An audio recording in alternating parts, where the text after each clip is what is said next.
तो hello all of you. आज हम लोग अपना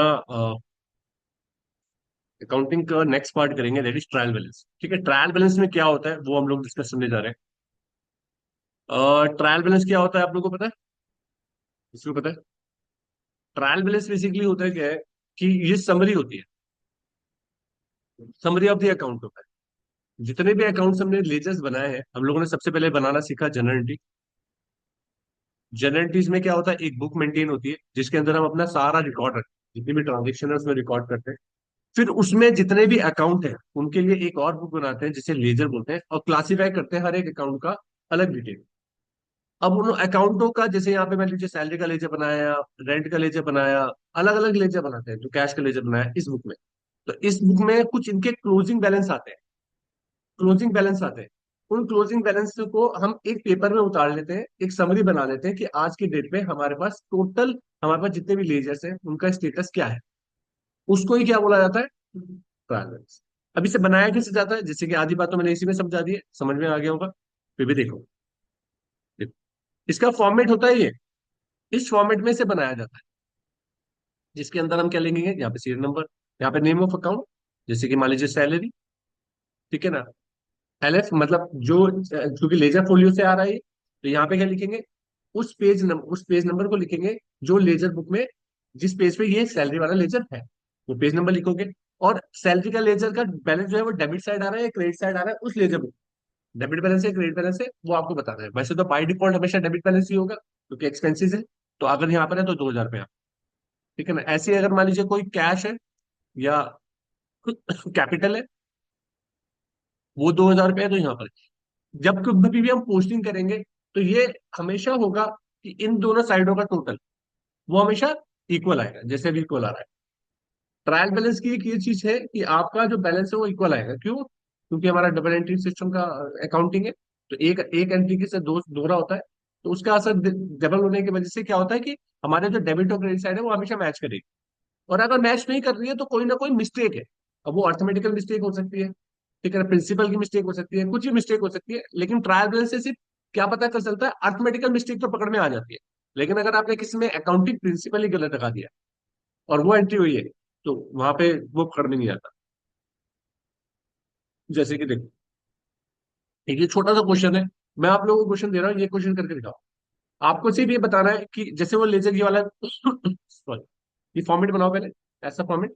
और इस फॉर्मेट में क्या करना है, जो लेजर वहां लिखे हैं उन लेजरों के बैलेंसों को सही जगह पे ट्रांसफर करो। एक चीज ध्यान रखना, इसे बनाते हुए हमें ये तो पता है ना कि किस, देखो कोई भी चीज या तो कैपिटल होगी या फिर लाइबिलिटी होगी, है ना, या हमारा इनकम होगी। ठीक है, एक्सपेंसेस और एसेट्स, ये समझ, ये हमेशा याद रखना। सॉरी, इन तीनों चीजों का जो बैलेंस है वो हमेशा क्या होता है, पॉजिटिव बिहेवियर। इन तीनों चीजों का क्या होता है, क्रेडिट। हमेशा पॉजिटिव। अगर ये, अगर आपको नहीं बताया गया है कि ये जो कैपिटल है इसका बैलेंस डेबिट साइड आ रहा होगा या क्रेडिट साइड आ रहा होगा, तो आपको ये मानना है कि ये क्रेडिट साइड आ रहा होगा, क्योंकि इसका पॉजिटिव बिहेवियर ये होता है। अगर ये एबनॉर्मल बिहेवियर, भाई हम कभी भी, हम अगर हमसे, ठीक है ना, अगर कभी हमारा एबनॉर्मल बिहेवियर होगा तो उससे हम बताएंगे कि भाई ये डेबिट से, इसका बैलेंस डेबिट आ गया है, कैपिटल का, लाइबिलिटी का, इनकम का। एक्सपेंसिस का हमेशा बैलेंस जो आएगा वो डेबिट आएगा, राइट, बाय डिफॉल्ट। अगर किसी ने नहीं बताया कि इसका बैलेंस, जैसे कभी बोला कि बस सैलरी का रेंट, सैलरी का बैलेंस 5,000 आ रहा है, तो ये बताने की जरूरत नहीं है कि सैलरी का बैलेंस डेबिट साइड होगा या क्रेडिट साइड होगा, क्योंकि वो एक्सपेंसेस है तो उसका बैलेंस डेबिट साइड आ रहा होगा। तो आपको यही चीज सोचते हुए इस क्वेश्चन को सॉल्व करना है, ठीक है ना, और आपको उस वैल्यू को डालना है और लास्ट में देखना है इसका बैलेंस मैच कर रहा है कि नहीं कर रहा है। करो जरा, देखिए जरा ट्रायल बैलेंस आपको मैच करेगा कि नहीं करेगा। ठीक है, इसका एक सॉल्यूशन देखते हैं पहले। देखिए, सैलरी, सैलरी हमारा क्या है, नॉमिनल एक्सपेंस, मतलब एक्सपेंसेस है, तो क्या हुआ, डेबिट। ठीक है, सेल्स इनकम होता है, this plant machinery assets, commission paid,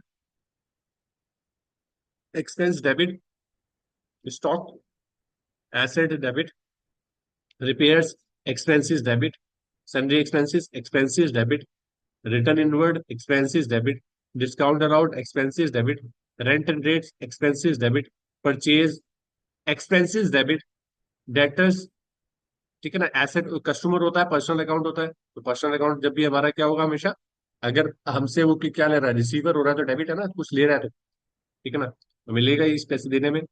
और travelling expenses expenses debit, carriage inward expenses debit, carriage carriage तुम्हारा सनरी क्रेडिटर्स हमारा पर्सनल अकाउंट होता है, सप्लायर्स सप्लायर्स हमारे क्या होते हैं, क्रेडिट। कैपिटल लाइबिलिटी होती है, लाइबिलिटी ओनर्स। ड्रॉइंग्स जो होती है कैपिटल के अगेंस्ट चलती है, तो इसलिए वो डेबिट। कैशर बैंक एसेट होता है। रिटर्न आउटवर्ड हमारा क्या होता है, सेल्स परचेज रिटर्न होगी ना, sales return outward, purchase return, तो एक्सपेंसेस का अपोजिट जा रहा है, इस वजह से ये। इन्वेस्टमेंट हमारी क्या हुई, एसेट डेबिट।